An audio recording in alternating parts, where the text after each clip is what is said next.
Toronto has lost one of its most fiercest advocates, a community leader who advocated for zero gun violence and was a pillar of strength, hope, and determination for so many across the city. Sadly, Louis March, the founder of the zero gun violence movement, passed away over the weekend. His death leaving a gaping hole for the many who were moved by his words and his work. Joining us now is Louis' brother, Adrian Aitcheson. Adrian, thank you so much for joining us. Thank you. And I think I speak for so many in our city when I say that this is such a huge and devastating loss. I want to ask first how you're all doing. One day at a time. I think Louis was such a pillar, not just to the community, but also to our family. So, we're all finding our ways and huddling to cope with the loss. And Louis has been an advocate for over 3 decades, and he gave a voice to mothers who lost their kids, their young kids, to gun violence. He also empowered youth to move mountains. Why was this work so important for him? For as long as I've known him, this has been his mission. Whether it was the Zero Gun Violence movement or the other organization he founded previously, the Afro-Canadian Heritage Association, ACHA, being involved in the community, empowering people and families, fathers. That's just been his life's mission. I want to read, and I should mention to our viewers here that there's been an outpouring of support for Louis and his family, his community here. I want to read part of a statement by Toronto Mayor Olivia Chow, who says, quote, "Louis March embodied hope. He often said it was his purpose to support communities through the painful grief and traumatic impact of gun violence, and he worked tirelessly at the grassroots level to inspire people to work together and take action."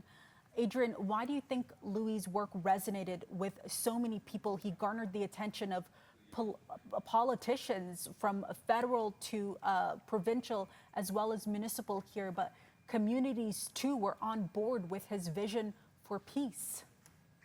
Well, I think it's his dedication. I think anyone who knew him or worked alongside him, they could see the dedication, the passion, and the commitment he had towards this cause.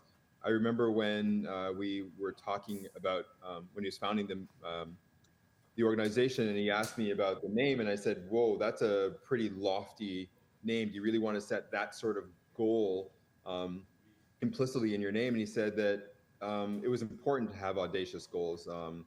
If you don't aim that high, then you're gonna limit the amount you can achieve. And his feeling was that when we get to zero gun violence, and that means zero deaths, and that was important.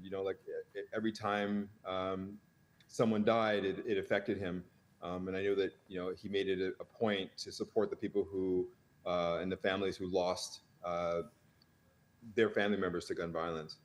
And he was such a constant voice right here on City News. I had the opportunity to interview him, and he wanted good for everyone. That was his constant message, that he wanted this for all of us here. But not only was his work impactful, but he truly was a leader. There's an entire generation of advocates who are following in his footsteps, and that's evident when you go on social media and you read all those messages about how people were truly impacted by Louis' work here.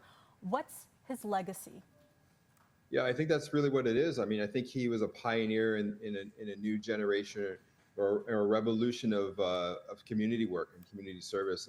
Community service starts when you make a conscious effort to care about the people around you and to do something about it. And I think that he, through his organizations, he was able to show a way that you can, without the support of government, without the support of a lot of finding or funding, you can have impact if you really are dedicated and are ready to do the work.